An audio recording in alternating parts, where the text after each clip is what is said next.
Hello प्यारे students, English mind catalyst में आपका स्वागत है।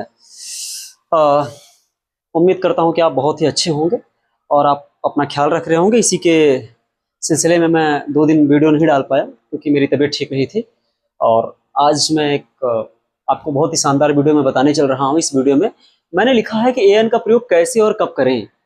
हालांकि मैंने इसके पहले आपको बताया था कि ए और एन का प्रयोग कहाँ करें, लेकिन ये मैंने नहीं बताया था कि कैसे करें और कब करें।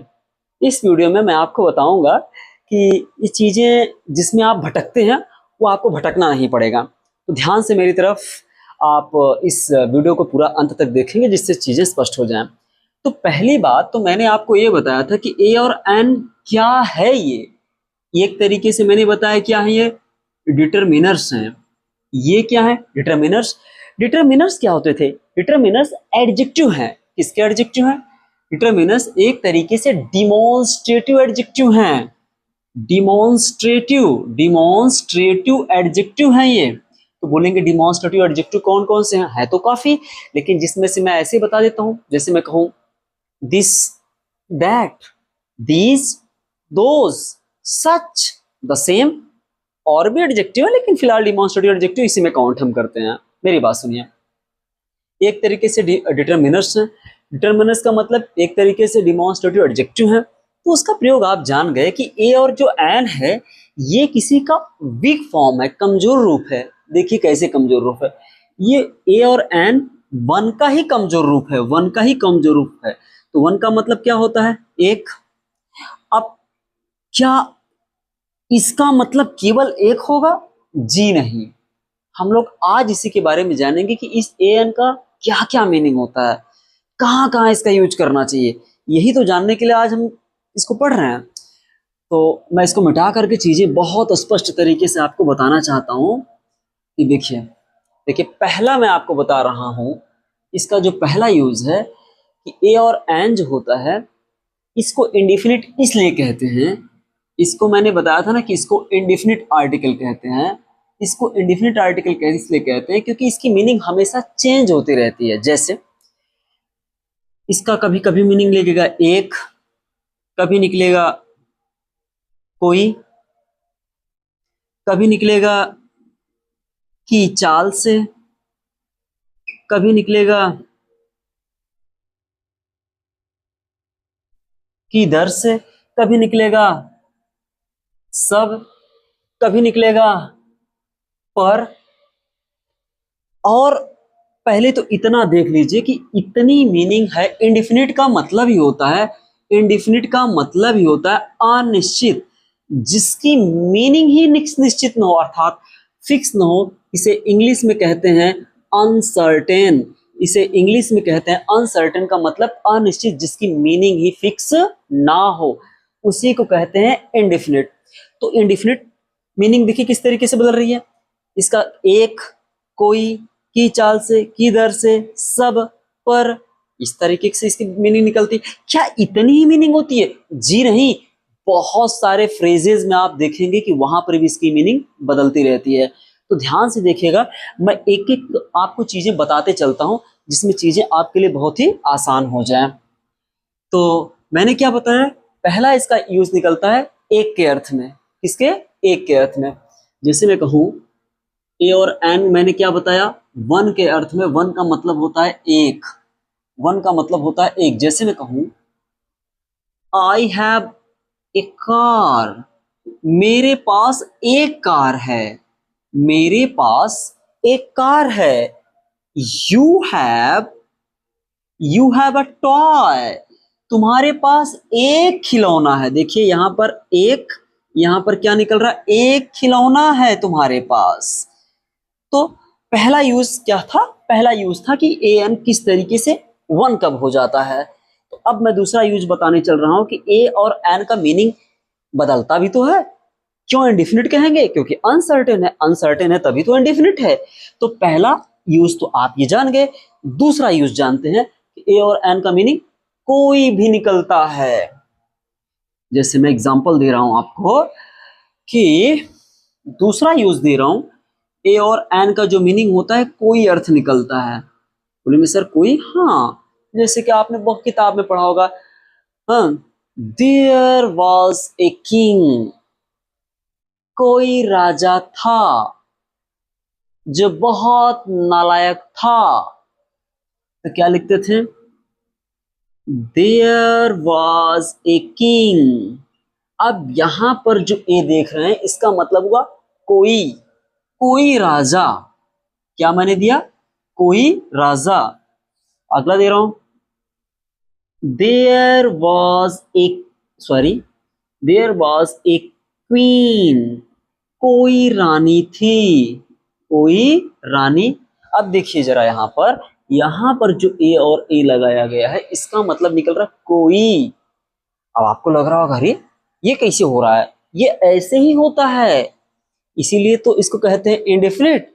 आपने देखा कि अब यहां पर क्या निकल रहा है? कोई, या मैं किसी से मिला, या कोई व्यक्ति मुझसे मिलने आया, हाँ, या a man came to me, a man came to me, कोई आदमी, ए मैन मतलब कोई आदमी, केम टू मी मेरे पास आया, इसका मतलब मैं उसे नहीं जानता। अभी इसके बाद आपको एक और टेक्निक बताता हूं, बड़ा मजा आने वाला है, लेकिन पहले ये चीजें क्लियर तो हो जाए। देखिए मैं इसे मिटा रहा हूं, ध्यान दीजिएगा। तीसरा मैं आपको बता रहा हूं, तीसरा इसका अर्थ निकलेगा, ए और एन का जो मीनिंग होता है इवरी के अर्थ में होता है। इवरी का मतलब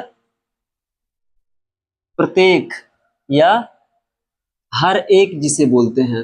जैसे बोलेंगे सर कैसे?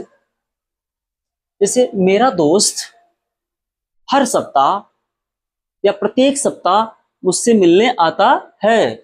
My friend, my friend came to me a week. अब यहां पर जरा ध्यान दीजिए, ए वीक लगा हुआ है, तो मेरा दोस्त, सॉरी इसको हम चेंज कर देते हैं, कम्स टू मी, इसमें लिखा है my friend comes to me a week. अब यहां पर जो ए लगा है इसका मतलब निकलता है प्रत्येक, या इसका एक और अर्थ मैं बताता हूं, प्रति भी अर्थ निकलता है। अभी दिखाता हूं एग्जांपल। माय फ्रेंड, अब देखिए दूसरा एग्जांपल दे रहा हूं, सी अर्न्स 10,000 रुपीज ए मंथ। अब देखिए यहां पर क्या लिखा हुआ है मैंने, ए मंथ लिखा हुआ है, अर्थात वह 10,000 रुपए प्रति माह। क्या लिखा मैंने? अब देखिए यहां पर प्रति ना, यहां पर देखिए प्रति माह अर्न करती है, अर्थात 10,000 रुपए प्रति माह कमाती है। तो यहां पर जो देख रहे हैं ए और यहां पर ए, देखिए इसका मतलब प्रत्येक, इसका मतलब प्रति। इस तरीके से आपने तीसरा यूज देखा कि किस तरीके से ए और एन का जो मीनिंग होता है एवरी, प्रत्येक के अर्थ में इसका प्रयोग किया जाता है। अगला मैं बता रहा हूं, अगला देखते हैं। अगला मैं बता रहा हूं कि ए और जो एन का प्रयोग होता है वो आल के अर्थ में भी किया जाता है। बोलेंगे आल के अर्थ में, ये कैसे हो रहा है?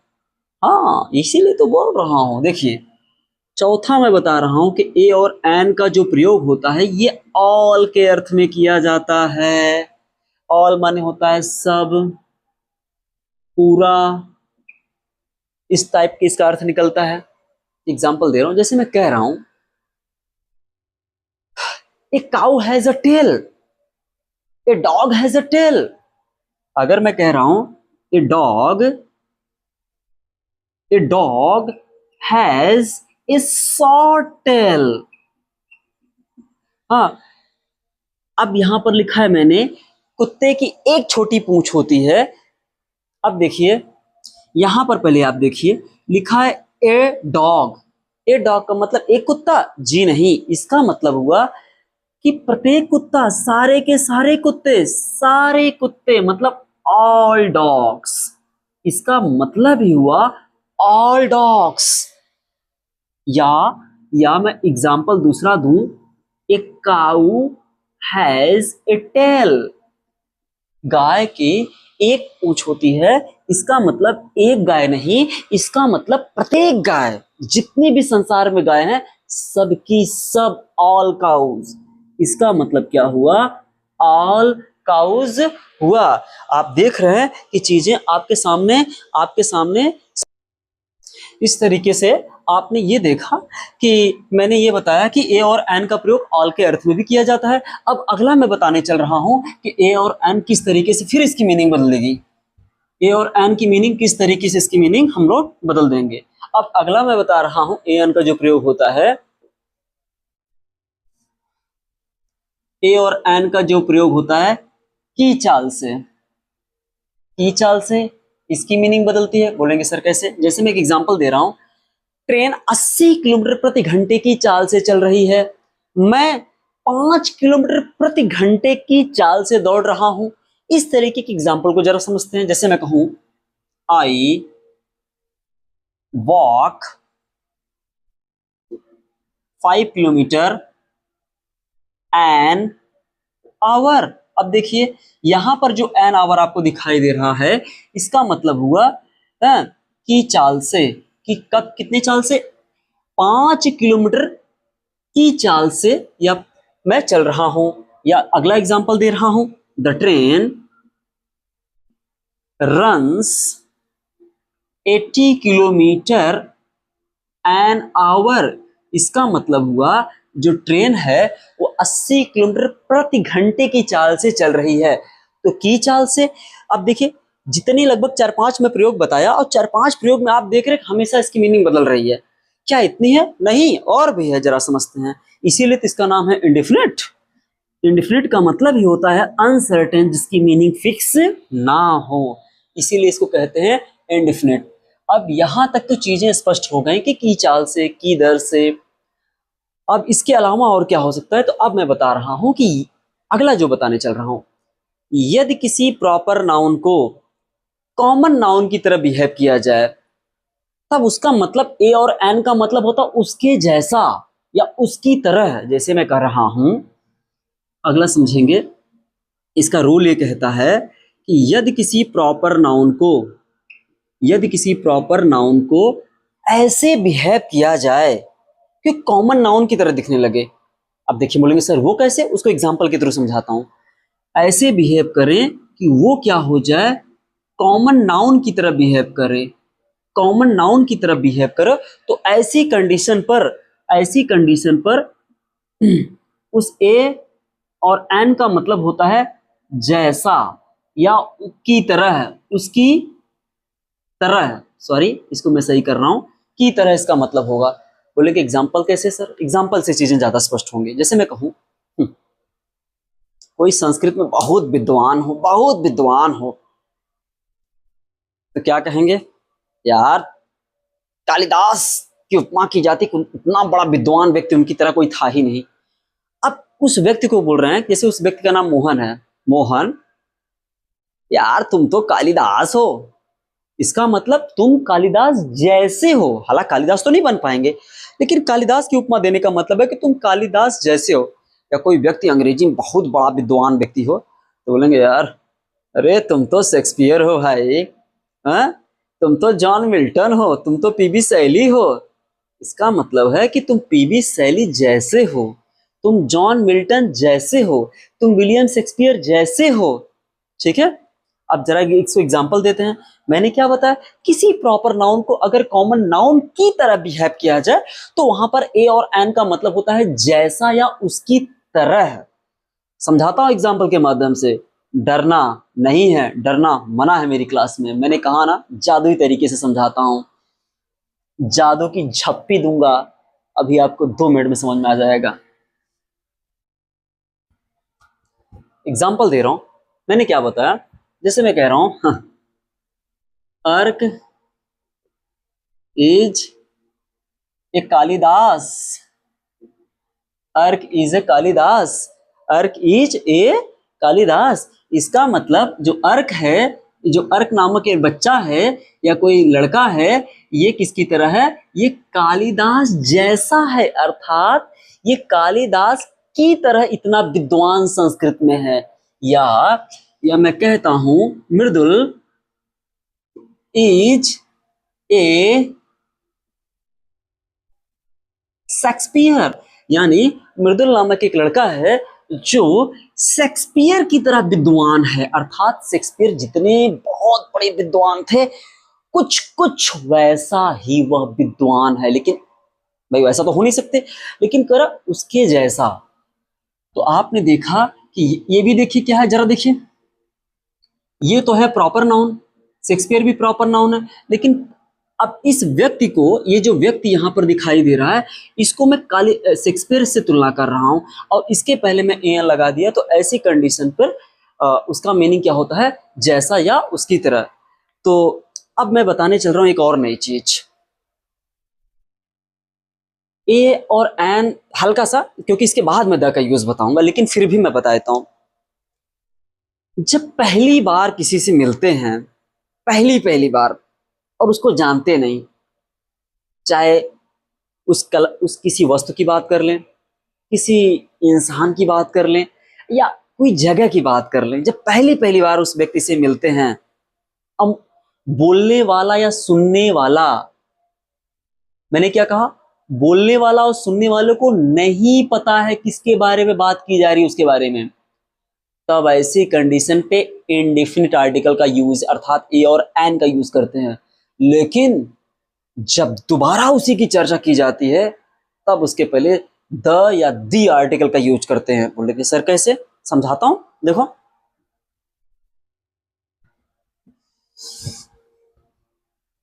समझाता हूं, मैंने ये बताया, जैसे कल्पना कर लेते हैं, कोई महिला थी, वो बाजार गई अपना झोला टांग करके, और हाला पैसा वैसा भी उन्होंने रखा हुआ था।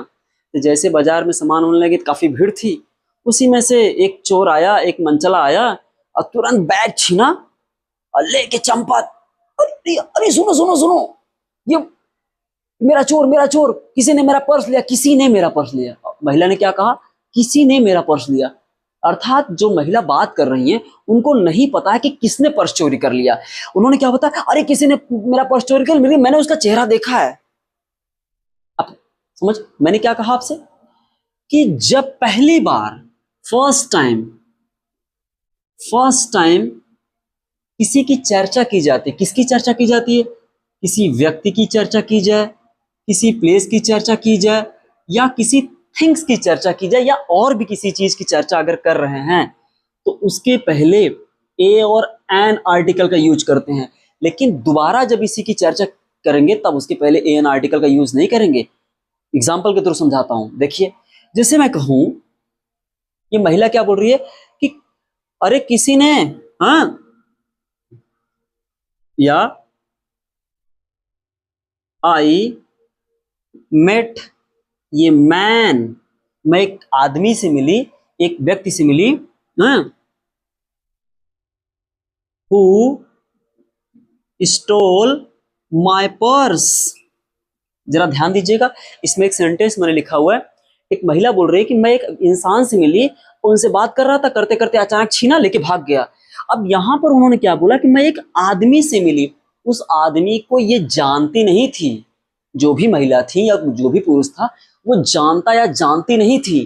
इसलिए देखिए उसने क्या लिखा, ए आर्टिकल का यूज किया है।